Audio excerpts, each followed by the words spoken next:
आज 30 नवंबर है, दिन रविवार। आइए जानते हैं बिहार की 30 फटाफट बड़ी खबरों को। और इस न्यूज़ को आप किस जगह से देख रहे हैं, हमें कमेंट बॉक्स में ज़रूर बताएं। पटना, पूर्णिया, बेगूसराय और मुजफ्फरपुर समेत 8 जिलों में एसपी और डीएम ने संयुक्त रूप से छापेमारी की, जिसमें अनंत सिंह की बैरक भी खंगाली गई।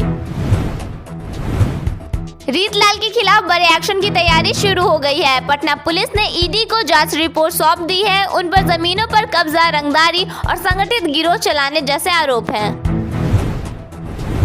कांग्रेस ने चुनाव आयुक्त का पीएम मोदी के साथ एआई वीडियो जारी किया है। इसमें ज्ञानेश कुमार को बीजेपी का स्टार प्रचारक बताया गया और आरोप लगाया गया कि उन्होंने महागठबंधन के वोट कटवाए हैं। मध्य प्रदेश में हुई 2 करोड़ की लूट के मामले में मुजफ्फरपुर से मास्टरमाइंड को गिरफ्तार कर लिया गया है। आरोपी खालिद की कार भी जब्त कर ली गई है और सीसीटीवी से पुलिस को सुराग मिला है। महागठबंधन में विधायक दल के नेता के रूप में तेजस्वी यादव को चुना गया। शीतकालीन सत्र में पहले बुलाई गई बैठक में यह फैसला सर्वसम्मति से लिया गया है। दिल्ली में राहुल गांधी ने बिहार के 6 विधायकों के साथ बैठक की। इस दौरान कांग्रेस अध्यक्ष मल्लिकार्जुन खड़गे भी मौजूद रहे और हार की वजहों पर मंथन किया गया। भागलपुर में वन विभाग के एक एएसआई पर हमला किया गया, जिसमें बदमाशों ने उनका मोबाइल और सोने की चेन छीन ली। विरोध करने पर उनके सिर पर चोट पहुंचाई गई। बिहार में इंटर की परीक्षा 2 से 13 फरवरी तक होगी, जबकि मैट्रिक की परीक्षा 17 से 25 फरवरी तक चलेगी। इन परीक्षाओं के लिए फॉर्म 3 दिसंबर से भरे जाएंगे। कैमूर में फंदे से लटका भाई और बहन का शव मिला। परिजनों ने गांव के दबंगों पर हत्या का आरोप लगाया है और कहा कि उन्हें पहले भी धमकी दी गई थी। मुख्यमंत्री नीतीश कुमार अपने पैतृक गांव नालंदा के कल्याणपुर बिघा पहुंचे, जहां उन्होंने अपने पिता की पुण्यतिथि पर श्रद्धांजलि दी और मां तथा पत्नी को भी याद किया। सहरसा में एक नाइजीरियन नागरिक को गिरफ्तार किया गया है। वह बिना पासपोर्ट और वीजा के भारत में दाखिल हुआ था और मुंबई से पटना के रास्ते अपने दोस्त से मिलने आया था। जमुई में नक्सलियों द्वारा जंगल में छिपा कर रखे गए विस्फोटक बरामद किए गए हैं। डीमाइनिंग अभियान के दौरान एसएसबी ने इन्हें खोजकर नष्ट किया। गया जी के वजीरगंज में पहली बार बहू और बेटी ने अर्थी को कंधा दिया। गांव वालों ने भी महिलाओं का साथ दिया और कहा कि स्त्री और पुरुष दोनों बराबर हैं। बिहार में आने वाले 2 दिनों में सुबह और रात में ठंड बढ़ने की संभावना है। तापमान में 1 से 3 डिग्री तक गिरावट दर्ज की जा सकती है। बिहार में डिफेंस कॉरिडोर और सेमीकंडक्टर पार्क बनाने की तैयारी हो रही है। जल्दी बिहार में हथियार और इलेक्ट्रॉनिक चिप भी बनेंगे। डिफेंस कॉरिडोर का मतलब ऐसा औद्योगिक क्षेत्र होता है जहां हथियार, सैन्य उपकरण, ड्रोन, यूनिफॉर्म, इलेक्ट्रॉनिक सिस्टम और सेना से जुड़े लगभग हर तरह के सामान बनाए जाते हैं। अब तक केवल कुछ राज्यों तक ही भारत का रक्षा निर्माण सीमित था, लेकिन बदलते समय और बढ़ती ज़रूरतों को देखते हुए बिहार को भी इस श्रेणी में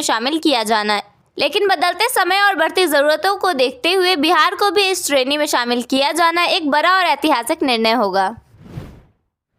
राज्य सरकार ने कृषि क्षेत्र में बड़ा बदलाव लाने की दिशा में 2 महत्वपूर्ण योजनाओं, मुख्यमंत्री विश्व कृषि एआई जनरेटेड परिभ्रमण और मुख्यमंत्री ग्रामीण हाट विकास योजना की तैयारी शुरू कर दी है। इसके तहत किसानों को विदेश भेजकर उन्नत तकनीक का प्रशिक्षण दिलाया जाएगा, जबकि ग्रामीण हाटों को आधुनिक सुविधाओं से लैस किया जाएगा। बिहार में नई सरकार के गठन के बाद विकास कार्यों में तेजी ला दी गई है। ऐसे में बिहार में अब जल्द ही रोजगार की भरमार होने वाली है। ऊर्जा, इंजीनियरिंग, टेक्सटाइल के अलावा अन्य सेक्टरों में करोड़ों रुपए इन्वेस्ट होने वाले हैं। बिहार के उद्योग मंत्री डॉक्टर दिलीप जायसवाल की माने तो स्टेट इन्वेस्टमेंट प्रमोशन बोर्ड के माध्यम से 1 लाख करोड़ के निवेश का प्रस्ताव मिला है।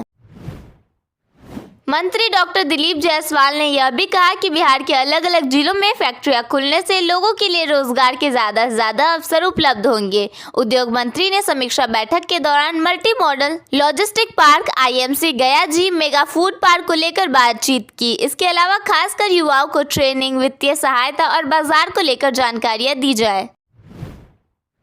पीएमसीएच के पुनर्विकास कार्य ने अब निर्णायक मोड़ ले लिया है। नई इमरजेंसी यूनिट की छत पर एयर एम्बुलेंस उतारने की तैयारी लगभग अंतिम चरण में है। मुख्यमंत्री ने शुक्रवार को निरीक्षण के दौरान निर्माण की गुणवत्ता, मेडिकल सुविधाओं और सुरक्षा मानकों की विस्तृत समीक्षा की। साथ ही एयर एम्बुलेंस लैंडिंग एरिया की दीवार ऊंची करने का निर्देश दिया ताकि एयर ऑपरेशन पूरी तरह सुरक्षित रह सके। मुख्यमंत्री नीतीश कुमार ने कहा कि इमरजेंसी यूनिट की सबसे ऊपरी मंजिल पर एयर एम्बुलेंस की सुरक्षित लैंडिंग सुनिश्चित की जाए। इसके लिए उन्होंने चारदीवारी को और ऊंचा बनाने का आदेश दिया है। उन्होंने इंजीनियरों और अधिकारियों को साफ निर्देश दिया, निर्धारित समय सीमा में काम पूरा करें, गुणवत्ता में कोई समझौता नहीं होना चाहिए। बिहार में ठंड ने दस्तक तेज कर दी। पटना और बेतिया समेत राज्य के कई हिस्से घने कोहरे की चादर में लिपटे रहे हैं, जिससे सड़कों पर विजिबिलिटी काफी कम हो गई। पिछले 24 घंटे में पछुआ हवाओं ने बिहार के तापमान को तेजी से नीचे ढकेला है। औरंगाबाद प्रदेश का सबसे ठंडा जिला बना, जहां न्यूनतम तापमान 11 डिग्री तक पहुंच गया। मौसम विभाग का कहना है कि अब असली ठंड दिसंबर की शुरुआत से महसूस होनी शुरू होगी। हवा की दिशा बदलेगी, तापमान गिरेगा और कई जिलों में शीतलहर जैसे हालात बन सकते हैं। विदेश जाने के लिए पासपोर्ट बनवाने को पटना जाने की जरूरत नहीं पड़ रही है। जिला मुख्यालय स्थित प्रधान डाकघर में पासपोर्ट बनवाने की सुविधा शुरू होने से लोगों को बड़ी राहत मिली है। पासपोर्ट से जुड़ी सभी प्रक्रियाएं अब यहीं पूरी कर ली जाती है। इसी महीने करीब 2500 लोगों ने पासपोर्ट के लिए आवेदन किया है, जिनमें से लगभग 1103 पासपोर्ट जारी भी किए जा चुके हैं। उत्तर बिहार की 2 बड़ी नदियों को जोड़ने की दशकों पुरानी योजना अब जमीन पर दिखने लगी है। सुपौल में मशीनों की गड़गड़ाहट के साथ वह काम शुरू हो गया है, जो आने वाले सालों में बाढ़ की तबाही कम कर सकता है और लाखों किसानों के खेतों तक पानी पहुंचा सकता है। पहले फेज में कटैया पावर हाउस से निकलने वाली भेंगा धार के 9 किलोमीटर हिस्से की चौड़ीकरण और गाद हटाने का काम तेजी से चल रहा है।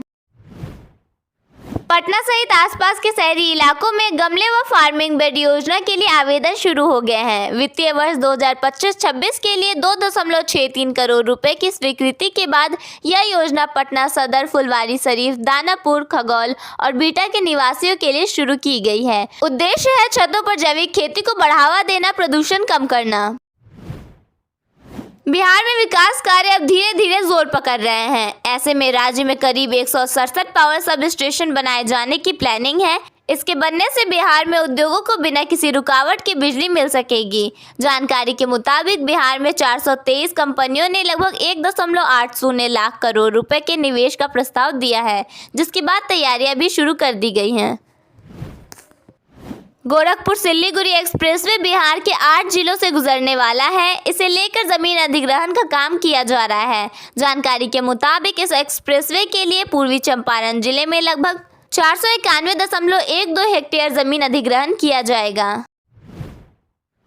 बिहार शिक्षा विभाग ने डीएलएड के प्राइवेट संस्थानों के लिए फीस की अधिकतम सीमा तय कर दी है और प्रवेश प्रक्रिया की तिथियां जारी कर दी है। अब अभ्यर्थी निर्धारित शुल्क पर ही नामांकन करा सकेंगे। रजिस्ट्रेशन 29 नवंबर से शुरू होगा और चयन पूरी तरह मेरिट और आरक्षण के नियमों पर आधारित होगा। अधिसूचना के अनुसार एकेडमिक सेशन 2023-25 से प्रति छात्र अधिकतम 60,000 रुपये प्रति वर्ष तथा पूरे 2 वर्षों के कोर्स के लिए कुल 1,20,000 रुपये से अधिक शुल्क नहीं लिया जा सकेगा। आरा में दाखिल खारिज और परिमार्जन से जुड़े मामलों में अंचलाधिकारियों और राजस्व कर्मियों की मनमानी लगातार बढ़ती जा रही है। नियमों की अनदेखी और भ्रष्टाचार के कारण लोगों के काम महीने तक अटक जा रहे हैं। इससे जनता परेशान है। परिमार्जन और दाखिल खारिज के मामले में बिना रिश्वत के काम नहीं किया जा रहा है। लोग कार्यालयों के चक्कर लगा रहे हैं पर उनके काम नहीं हो पा रहे हैं। बिहार विधानसभा चुनाव में मिली हार के बाद महागठबंधन के नेता एक दूसरे के खिलाफ जमकर बयानबाजी कर रहे हैं। कांग्रेस नेताओं ने पार्टी आलाकमान के साथ बैठक के दौरान एक स्वर में कहा कि अगर इस बार पार्टी अकेले चुनाव लड़ी होती तो परिणाम कहीं बेहतर होता। बिहार के गृह मंत्री सम्राट चौधरी के बुलडोजर एक्शन पर बीजेपी के सांसद मनोज तिवारी ने कहा, यह बुलडोजर का एक्शन नहीं है, यह लॉ का एक्शन है और लॉ का एक्शन किसी पर भी हो सकता है। बिहार से माफिया राज खत्म होने पर कहा, सरकार अपना काम कर रही है, उन्हें करने दीजिए। इस पर ज्यादा कुछ नहीं कहा जा सकता है, सुशासन की सरकार है। पटना के हजारों करदाताओं के लिए बड़ी खुशखबरी। अब पुराने होल्डिंग टैक्स का बोझ कम होगा क्योंकि ब्याज और पेनल्टी दोनों पूरी तरह माफ कर दी गई है। इसका मतलब यह है कि अब 31 मार्च 2026 तक बकाया टैक्स पर लगा 100% ब्याज और पेनल्टी पूरी तरह माफ रहेगी। करदाता को केवल एक मुश्त मूल राशि जमा करनी होगी। बिहार की उच्च शिक्षा में नई शिक्षा नीति को लागू करने में विफलता के कारण छात्रों को यूजीसी की सुविधाओं का लाभ नहीं मिल पा रहा है। इससे छात्रों को गुणवत्तापूर्ण शिक्षा और आवश्यक संसाधनों की कमी का सामना करना पड़ रहा है। बिहार के कई विश्वविद्यालयों के कुलपतियों ने नाम नहीं छापने की शर्त पर बताया कि यूजीसी की नई गाइडलाइन को लेकर अभी पूरी तैयारी नहीं हो पाई है। बिहार सरकार ने पराली जलाने पर पूर्ण प्रतिबंध लगा दिया है। पर्यावरण संरक्षण और प्रदूषण नियंत्रण के उद्देश्य से यह निर्णय लिया गया है। नियमों का उल्लंघन करने वाले किसानों को सरकारी योजनाओं से वंचित किया जाएगा। सरकार पराली प्रबंधन के लिए किसानों को जागरूक कर रही है और उन्हें प्रशिक्षण प्रदान कर रही है। बक्सर में तकरीबन 6 माह पहले चौसा पावर प्लांट के पास हुए राजद नेता अर्जुन यादव हत्याकांड का मुख्य शूटर निखिल यादव समेत 2 आरोपियों को पुलिस ने दबोच लिया है। पूछताछ में निखिल ने अपनी संलिप्तता को कबूल किया है और उसकी निशानदेही पर छापेमारी में 1 देसी कट्टा, 1 राइफल, 6 कारतूस और 80 खोखा बरामद किए गए हैं। सिवान जिले में काम के बदले घूस लेते राजस्व कर्मचारी दिलीप कुमार सिन्हा को विजिलेंस की 6 सदस्यीय टीम ने गिरफ्तार किया है। विजिलेंस की इस कार्रवाई से प्रखंड क्षेत्र में हड़कंप मचा हुआ है। वहीं ग्रामीणों ने इसे भ्रष्टाचार के खिलाफ महत्वपूर्ण कदम बताया है। विधानसभा चुनाव के दौरान पटना के टाल इलाके में जनसुराज के समर्थक दुलार चंद यादव की हत्या हो गई थी। इस हत्याकांड में नाम आने के बाद से ही जेडीयू के विधायक अनंत सिंह जेल में बंद है, लेकिन जानकारी सामने आ रही है कि वह जल्द ही बाहर आ सकते हैं। मोकामा सीट से जनता दल यूनाइटेड के टिकट पर विधायकी का चुनाव जीते हैं। ऐसे में पद की शपथ लेने के लिए उन्हें 1 से 10 दिसंबर के बीच विधानसभा में रहना होगा। मध्य प्रदेश के मंडला जिले में 2 करोड़ से अधिक के सोना चांदी लूट कांड का पुलिस ने खुलासा कर दिया है। मुजफ्फरपुर में संयुक्त छापेमारी कर मास्टरमाइंड खालिद सहित 3 आरोपियों को गिरफ्तार किया गया है। पुलिस लगातार लूटे गए आभूषणों की बरामदगी के लिए दबिश दे रही है। कांग्रेस सांसद और लोकसभा में विपक्ष के नेता राहुल गांधी ने संसद में राजधानी दिल्ली की वायु प्रदूषण की समस्या पर विस्तृत चर्चा की मांग की है और पूछा है कि प्रधानमंत्री नरेंद्र मोदी इस हेल्थ इमरजेंसी की स्थिति पर चुप क्यों हैं। उन्होंने वीडियो शेयर करते हुए लिखा, हर माँ जिसे मैं मिलता हूँ वह यही बात कहती है कि उनका बच्चा जहरीली हवा में सांस लेते हुए बड़ा हो रहा है। वे थकी हुई हैं, डरी हुई हैं और गुस्से में हैं। राहुल गांधी ने कहा, मोदी जी, भारत के बच्चे हमारे सामने घुट रहे हैं, आप कैसे चुप रह सकते हैं? आपकी सरकार इस मुद्दे पर कोई एक्शन क्यों नहीं दिखा रही है? न कोई योजना, न कोई जवाबदेही। उन्होंने कहा कि भारत को वायु प्रदूषण पर तुरंत संसद में विस्तृत बहस की जरूरत है और इस हेल्थ इमरजेंसी की स्थिति से निपटने के लिए सख्त लागू करने योग्य एक्शन प्लान की जरूरत है। हमारे बच्चों को बहाने और ध्यान भटकाने वाली बातें नहीं, साफ हवा चाहिए।